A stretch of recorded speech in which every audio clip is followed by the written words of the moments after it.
Welcome back to the Apostles' Mailbox, where we're building up the bride of Christ one tricky Bible study at a time.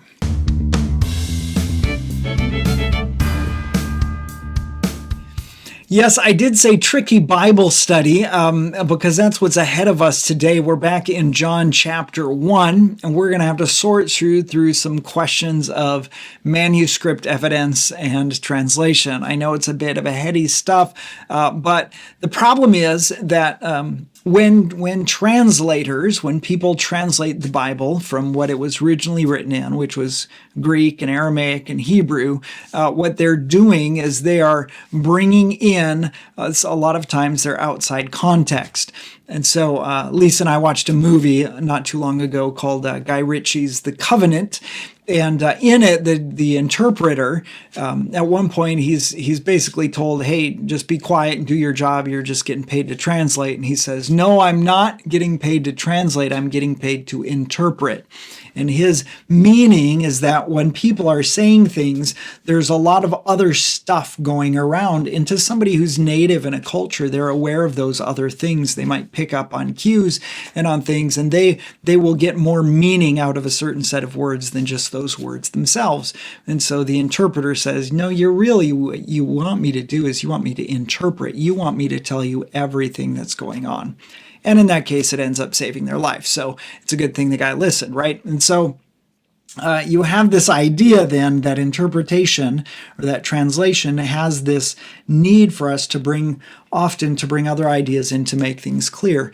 And of course, the danger with that, the difficulty of that is that if you're doing this work and you read the wrong things outside of the text into the text, you can come up with a translation that is misleading, that it's deceptive. You can actually get more in your translation than really ought to be there. And today there is two items in the text that we're looking at today where I think realistically many modern translations sort of miss it, and they make some decisions that I don't agree with. And so today when we read the text in John chapter 1, I'm actually going to read from the New King James Version of the text. Normally I do the English Standard Version, and normally I steer away from the King James Version, but I think there's something to be seen here. Okay, so we're going to read that really quickly, but before we do, I just wanted to review from last week. The last time we were in John 1, we saw that the Word has become flesh, that John introduces this idea of the Logos. It's a Greek word for it, that the Logos was toward God, and that everything God was, the Logos was.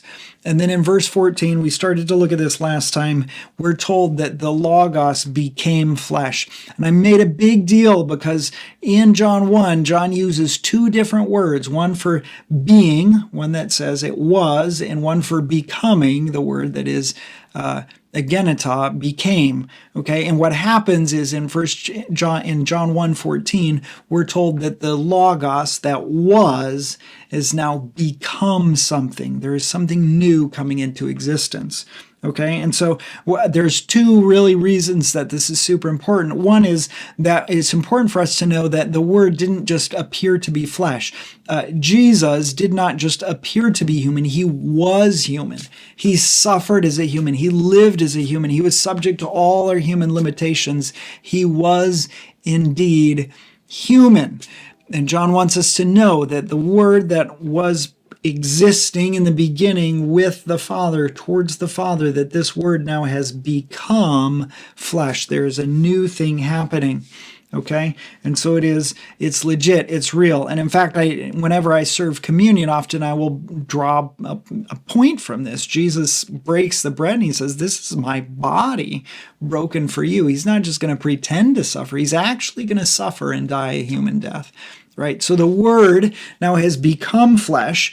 And it's important, I think, for us to also note, I didn't talk about this last time, but that John, from this point on, John is not going to refer to the Logos again. He is not going to use that Greek word for word in this gospel. So John is done talking about the Logos. Now he's talking about Jesus Christ, right? That which has become flesh. And there's two ways you can interpret that. Some people will actually say, well, this word logos doesn't show up anymore. And they think it's because John wrote his gospel starting in verse 19. And later on, somebody else came, or maybe John himself came and wrote a prologue to it, 18 verses to start this chapter, to start this book out and sort of give us a theological content for it. And so they say that whoever wrote that prologue came up with this concept of logos and tacked it on the front. But I tend to think that it's probably the opposite, that John very intentionally, when he's talking about the Logos, he's talking about that which was before. And when he talks about the Logos becoming flesh, now he's turning towards that which is. And I think one of the reasons that we can say this is because John points out that the Logos, the Word become flesh, now that it has become flesh, it tented or it tabernacled among us. And we talked about this last time, and I'll refer to it a little bit later, I think, that the word here it literally refers to like dwelling in a tent, just as in the Old Testament, God the Father had the Israelites build a tabernacle that they put in the middle of the Israelites as they were coming out of Egypt, and then God put his presence, his glory there, and he met with Moses in that tabernacle, okay? And so now something that was in Moses' day now has become in some way fuller and truer. Because of course Moses didn't go and look Jesus or God in the eyes and talk to him, but now in Christ, like the people of God could literally look Jesus in the eye and talk to him. Okay, so we're going to talk then about this Logos that has now become flesh and made his dwelling among us. Okay, and so John goes on, and I'm going to read the text here then in the New King James Version. And the Word became flesh and dwelt among us. We talked about this, right? And we beheld his glory, the glory as of the only, and we're going to scratch out this word begotten in just a minute, but the glory as of the only begotten of the Father, full of grace and truth. Now John bore witness of him and cried out, saying, this was he of whom I said, he who comes after me is preferred before me, for he was before me. And of his fullness we have all received, and grace for grace. For the law was given through Moses, but grace and truth came through Jesus Christ. No one has seen God at any time. The only begotten Son, who is in the bosom of the Father, he has declared him. Now we're gonna have to chop this up quite a bit to get to the reason that I read the New King James Version instead of the ESV, which I usually use. And one of the first examples of that is in this idea of the one and only, which unfortunately the New King James Version says the only begotten. But I want you to notice here, over here in the middle, that the only begotten is how the New King James Version translates this. And the English Standard Version says, glory as of the only Son from the Father. And now what I want you to notice here is that the English Standard Version says the Son, and the New King James Version says the only begotten, and it doesn't use the word son. And the reason for that is in the Greek, the word son is not written. It does not exist. So you'll see in the English Standard Version, the footnote here for the only son says, or the only one, or the unique one. And what's going on here is that in the Greek, a word has been used which refers to a one-of-a-kind, unique individual or thing. Okay? And that's what he says, the one-of-a-kind thing or the one-of-a-kind person from the Father. Now, the translators of the English Standard Version and a few other modern translations, in an attempt to make things more clear, have inserted the word son here as implied by the text, but it's not actually written in the text. So they're thinking as they translate this, I'm reading between the lines, and he's referring to an only son. Now, the reason that they might do this is because when this word is used in the Bible, it refers to a one-of-a-kind, and it's very often used to refer to a one-of-a-kind son. Okay, there is one instance in which it's used to refer to a daughter, a one-of-a-kind daughter, an only daughter, but primarily it's refers to refer to a one and only son. And so they put that word son in there to help it feel a little bit more clear. But the problem is that it's not in the original text. And when John, in John 3:16, talks about the one and only Son, he's actually going to put the word Son in there. He's not just going to say the one and only. He's going to say God gave his one and only Son. And so what the translators have done is they've taken their idea, their outside idea, and they've put it into the text. And I don't really agree with doing that. I don't think that's a good idea unless absolutely necessary. Which is why I didn't read that one first, because I don't want you thinking that it says one and only Son. Instead, I read the New King James Version, which just says, excuse me, the only begotten. Now, that raises another question, which is, where does this idea of begottenness come from?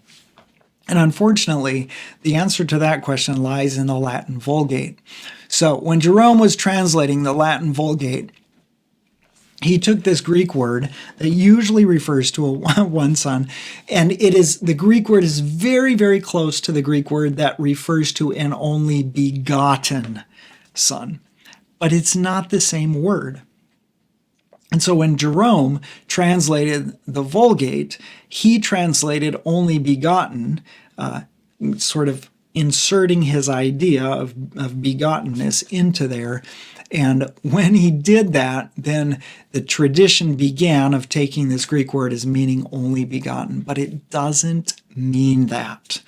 And we can explain that for sure that's true, because in Hebrews, when Isaac is described, he's described as Abraham's only son, using this term. Now we know that Abraham begat, he fathered more than one son. Right? He begat Ishmael. He had Ishmael first, and then he had Isaac afterwards. And so Isaac is the monogenes son. He's the one-of-a-kind son, not because Isaac was the only son that Abraham ever fathered, but because Isaac is unique in his place and in his character. He's the only son of Sarah. He's the only legit son, if you will. Okay, and so the idea of begottenness is not in this term, but unfortunately the Vulgate did it, and then later when the King James translated it, they used that. And of course, the New King James follows after the King James. But the better way to do it is, as the ESV did, to use it as the only. I think, if we find it here, the NIV, back in 1984, the NIV said, the glory of the one and only. This is probably the best way to put it. And so you say, well, Andy, why didn't you just read the NIV instead of the New King James Version? Well, because the NIV makes a worse mistake later on in verse 18, I think, that they shouldn't do. But the NIV captures it correctly here, I think, in 1984. And here's the unique thing, is when they updated the NIV in 2011, what did they do? They put the glory of the one and only Son. And there they go. They smashed that idea right in there. Like, they don't need to. It was clear enough to say that he was the one and only who came from the Father. But nonetheless, they put that idea in there, which I think is probably shouldn't be done. Now, of course, who am I to tell the professional translators what they should do? I'm sure they had their good reasons. But when I look at this and when I do my study and when I look at the fact that all the English translations that are made, they don't agree with this. Some of them will say the one and only, others will say one and only Son, some of them say begotten. Obviously, there's no consensus. It's a difficult question. And I think the best way to do it is, in this case, to translate the one and only, because that's what that term means. He is one and only. Now that term is going to come up in verse 18, and it's going to cause some more questions there. So just to review sort of where we've been, this word refers to one of a kind. It is unique.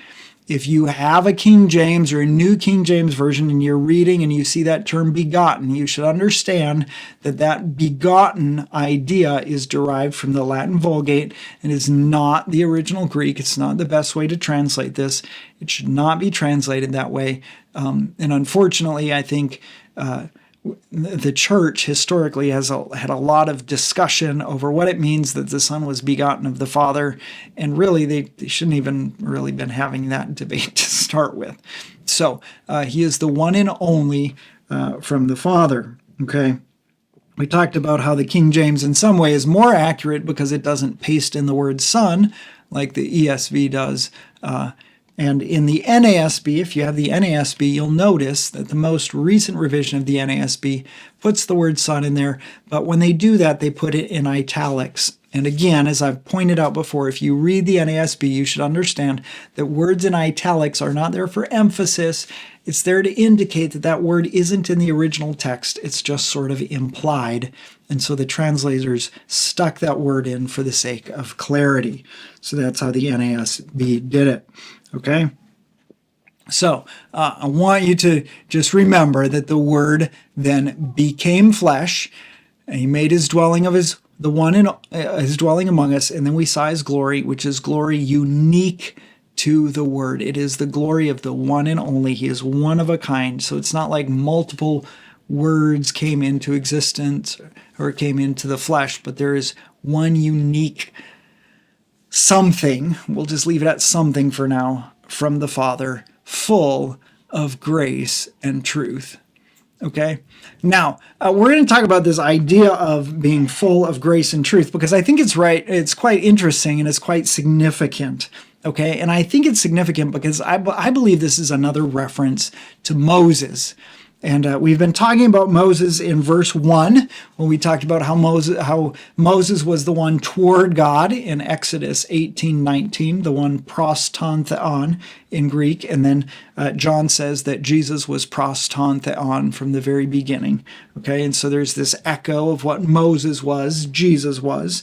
And then we didn't talk about this, but I was noticing it today as I was doing a little bit more reading, that in verse 11, we're told that the word came to his own people who didn't receive him. And you say, well, that sounds kind of familiar to me. If you remember Exodus 2, what happened in Exodus 2 is that you had Moses, and here's another parallel. Moses grew up in the Pharaoh's household, right? And the Egyptians typically regarded the Pharaoh as a god. So Moses, in Egyptian terms, would have been seen somewhat like the son of a god who grew up in a god's house. But he was an Israelite. And in Exodus 2, we have this account where the Israelites were being mistreated by an Egyptian, and Moses intervenes to save the Israelite, to save this Hebrew person, and he kills the Egyptian, and he's thinking like, hey, they're gonna be so thankful. And what happens though is that the Israelites sort of turn on him, and he gets afraid, and the thing becomes known to Pharaoh, and he's basically, Pharaoh's going to try to catch him and put him to death. And so instead of receiving the Moses who came to save them, the Israelites reject him. And what does John tell us about Jesus? He came to his own people, just like Moses came to his own people, and they didn't receive him. And then you think, okay, so Moses goes away and Moses comes back. And at first, the Israelites, when Moses says, God has sent me to save you, at first they respond positively. But then once Moses goes to work and Pharaoh starts cracking down on the Hebrew people as a result, then the people turn on Moses and they reject him. And you see a parallel to that of Jesus, of course. When Jesus comes and starts healing people and delivering people, the immediate response is like, wonderful. But then the Pharisees are worried that the Romans are going to crack down on them, and so out of fear, they turn on Jesus and they end up having him put to death, right? And so there's these sort of echoes, right? These parallels between Moses and Jesus. And so we're told that the Word came and dwelt among us, and he was full of grace and truth. Oh, sorry, I just got sidetracked into verse 11, where he came to his own people who didn't receive him. And then here we're told that he came and that he was full of grace and truth. Now, this again is an echo, I think, back to Moses. So Moses used to meet with God in the tabernacle, right? In order to lead Egypt, he needed direction straight from God. And so we're told that God spoke to Moses face to face. But what we know is that Moses never actually saw God face to face, but that this was a description of God's very direct interaction with Moses. Because Moses asked to see the Lord. And what Yahweh tells him is in Exodus 34. Moses asked to see the Lord, and the Lord says no. The Lord hides him. And then we're told in Exodus 34 that the Lord passed before Moses and proclaimed, the Lord, the Lord. And again, those all caps means he's saying his name. Yahweh, Yahweh, a God merciful and gracious, slow to anger, and abounding in steadfast love and faithfulness. And you say, okay, well, that's nice. But that's because you're reading an English translation of a Hebrew text, right? But what we talked about before is that the people in John's day, the Hebrews, they probably mostly were familiar with the Greek Septuagint. It was a Greek translation of the Hebrew. And if you pull this text up in the Greek Septuagint, what you find is that it basically says that the Lord is full of mercy and truth. So the Hebrew word translated faithfulness is actually the word for truth, and steadfast love is hesed. It is God's loyal, steadfast love. And the Septuagint translates that he is full of this. He is full of mercy and truth. So when John talks about the Word, he says, here's the glory of the Word, the one unique one from the Father, full of grace and truth. And I think what he's referring back to is that that Yahweh, who described himself as being full of mercy and of truth. And we were told in John 1:1, right, that all that God was, the Word was. And now we're told that the Word comes and shows his glory to us. And what is that revelation of his glory? Well, it's full of grace and truth. And so I think that John is making another reference back to this is God revealing himself through Christ.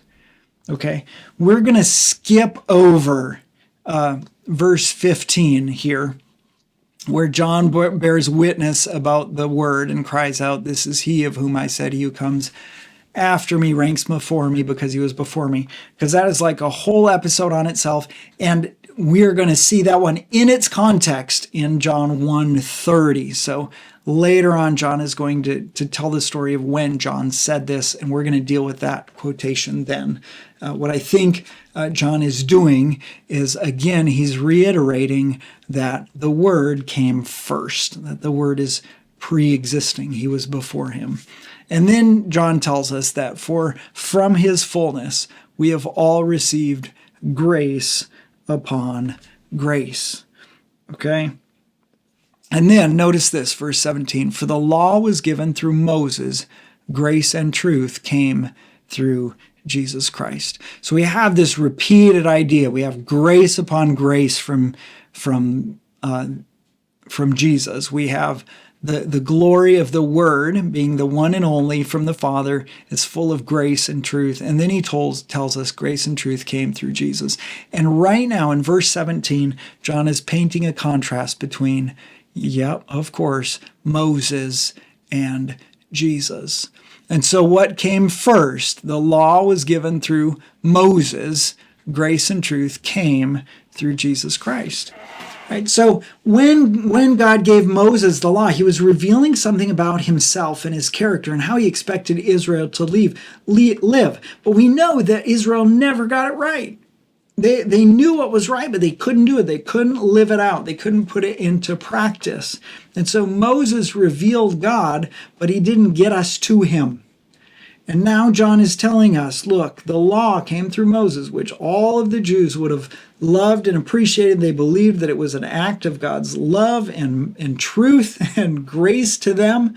But he says grace and truth came through Jesus Christ. Grace and truth came through Jesus Christ. And in fact, he uses the Greek word, which we're familiar with now, not the word for being, but the word for becoming. He says grace and truth became through Jesus.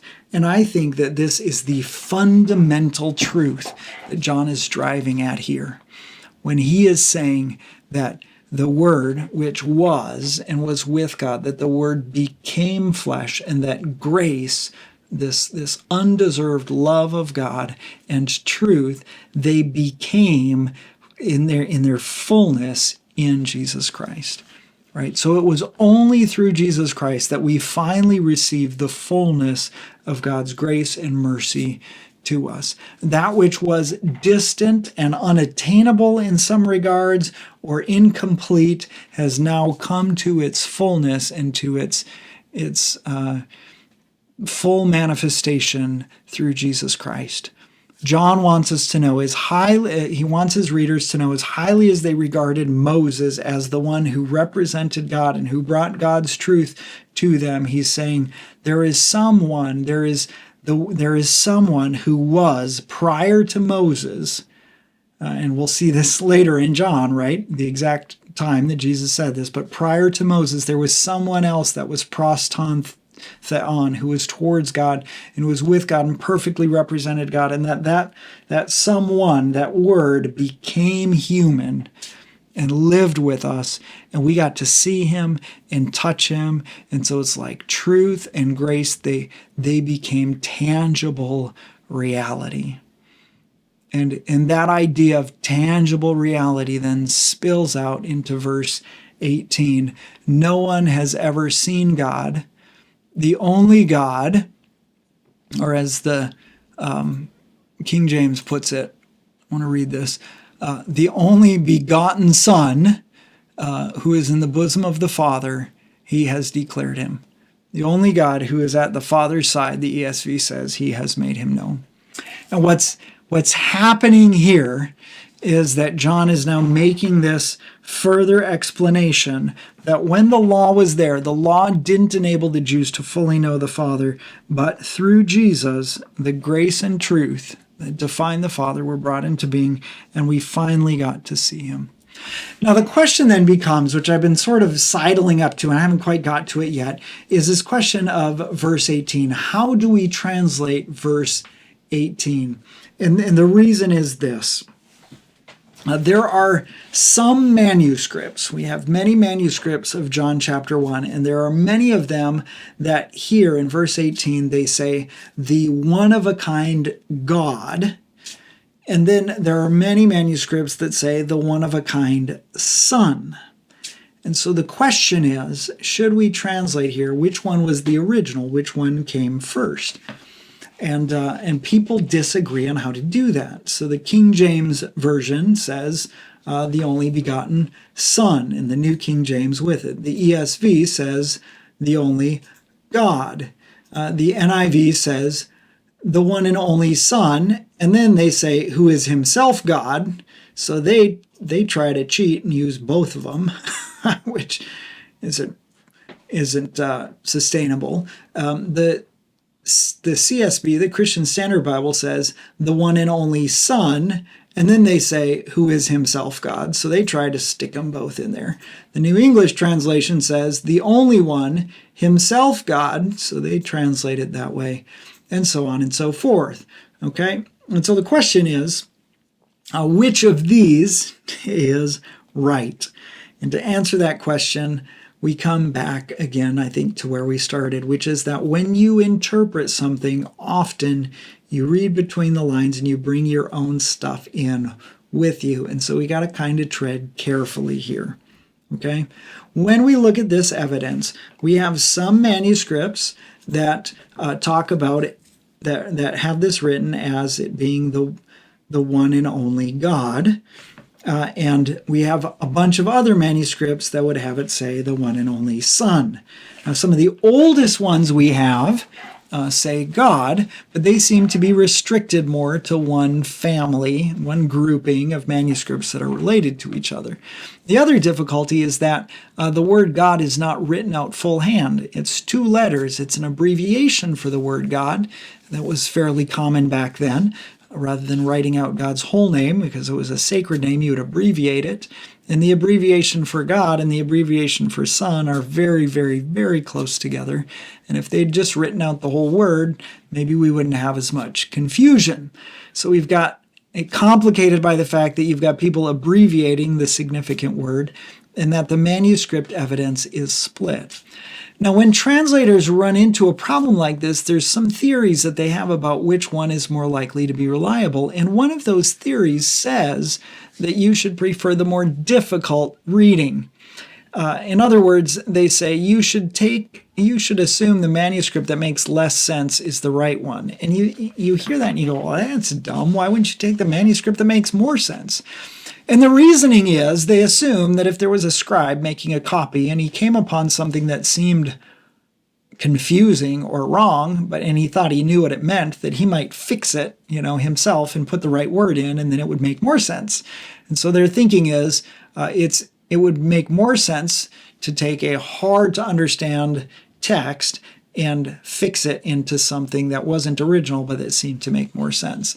But of course, the other problem is that if there was some other mechanism in going on there, then that strategy, that theory would cause you to sort of like on purpose make your Bible make less sense. So we know in John 3:16 that John uses this exact phrase. He says the one and only Son, and he uses the word Son, and it clearly isn't the only one and only God there. And so John talks about Jesus as the one-of-a-kind Son in John 3:16, and there's no question there.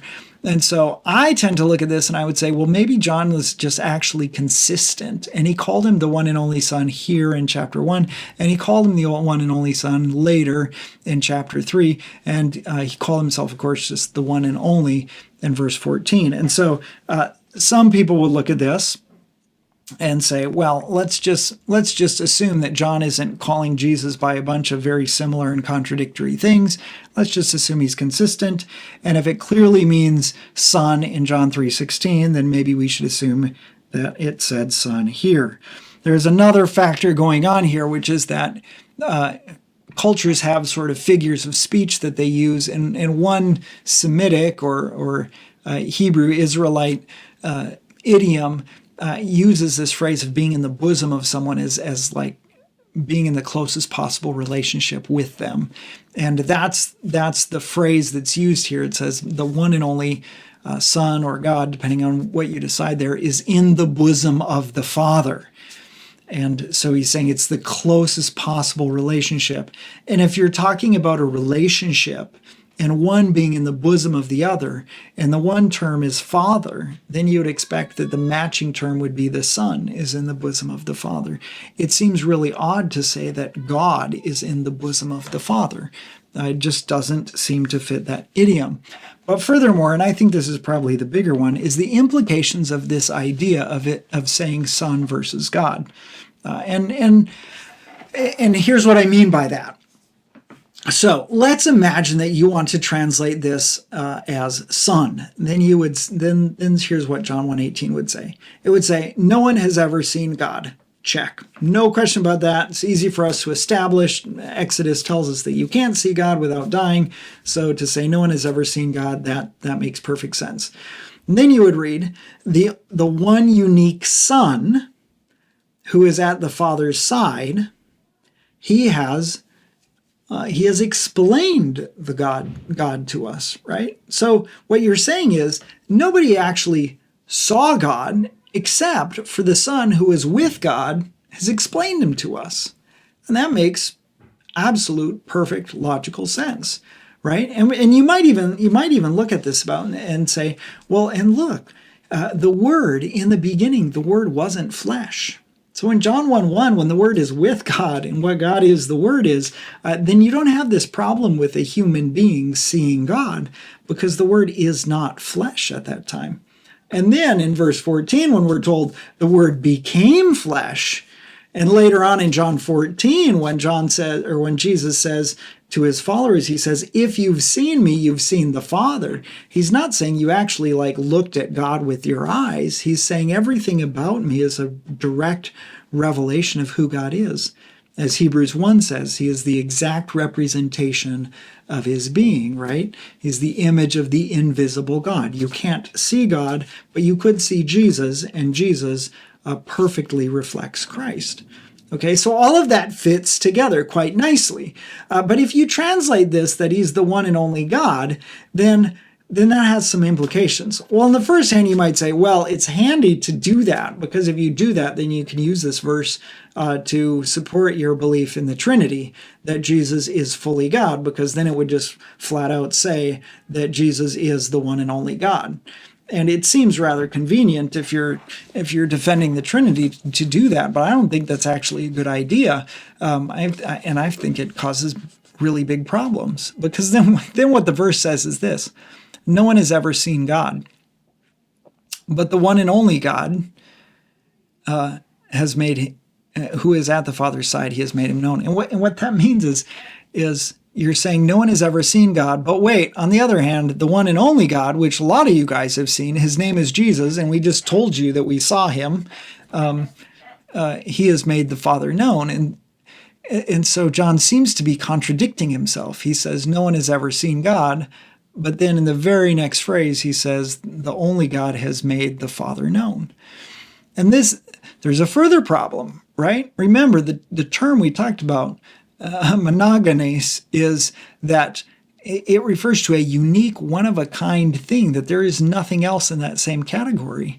And so if you say that the one-of-a-kind God at the Father's side has made him known, what you're doing is you're essentially saying that Jesus is the one-of-a-kind God, and that means that the Father is not God, because there's only one God. There's only one unique God. And so I don't think you can translate this to say the one and only God who is at the Father's side. At face value, it seems to be like this really strong Trinitarian statement, but the problem is that in essence, if you follow that thread, I think it denies that the Father is God, which nobody, of course, is going to do. And that's the whole point, is that the Father, who's repeatedly referred to as God, has not been seen by anyone, but that the Logos, the Word become flesh, who did know him, who is in this perfectly close relationship with him, that the Logos, that Jesus Christ, made him known. And so theologically speaking, I don't see how you can translate this to say that Jesus is the one and only God, which is how you have to translate that if you think that the manuscript said it was God. Now again, some of the translators, the NIV, the CSB, they try to get around this by saying the one and only who is himself God. And they're taking ideas and they're smashing them in there and they're playing with this to try to get it to fit their theology, but that's not supported by the text. We basically have a choice. You can either say that this says the one and only Son who's at the Father's side has revealed the Father, because we couldn't see God, and so Jesus did it. He showed us God. Or you end up saying, essentially, that Jesus is God and the Father really isn't. And that to me makes no sense. And so I think you end up with a train wreck here if you try to use this to prove that Jesus is God. I don't think you can do that without denying that the Father is God. And of course, nobody, to deny that the Father is God is to deny your whole Bible. So, and furthermore, of course, you have this opening statement in verse 18, which just flat out tells us no one has ever seen God. And so that's part of when we talked about last time, the Word became flesh, and we talked about God, Jesus emptying himself. He was in the form of God, but he became human. He became flesh. I sort of implied that or said that I think that Jesus took his divine attributes and he got rid of them. Like he became fully human on this earth and lived as a perfect human being, perfectly obedient to the Father. I think that very much fits with this idea of no one has ever seen God. Because if you want to say, as very common, widespread formulations of Jesus, is that he was fully God while living on the earth, that he never gave up any of his divine attributes, that he was fully God, absolutely, and nothing of that was gone, then it seems to me that you have to deny this statement in John 1:18, which says, no one has ever seen God. Because you'd have to put a big asterisk there and say, no one has ever seen the Father, but they have seen God the Son. And that's not what John says. He says, no one has ever seen God, but the one and only Son, the Son of God, who is at the Father's side, literally, who is in the bosom of the Father. And that's he has made God known to us. So the way we see God is through the Son. So we're going to leave it right there. You can work out some implications of this, some implications of, well, what does it mean if Jesus has fully revealed the Father to us? Then what is the best way to do theology? Should we think of hypotheticals in terms of Greek philosophical terms, or should we even parse out all of the little things that we see happening in the Old Testament, or should we just say, if you want to know who God the Father is, just look at Jesus Christ, his Son? And I think that's the best avenue to knowing God. And that's one of the reasons I'm really excited to work through John with you in this account of Jesus' closest disciple, in him saying, if you've seen me, then you know the Father, because you have seen the Father. And that's what we're going to do as we continue to study John. So looking forward to doing this, and I will catch you again here very soon on the Apostles' Mailbox. God bless.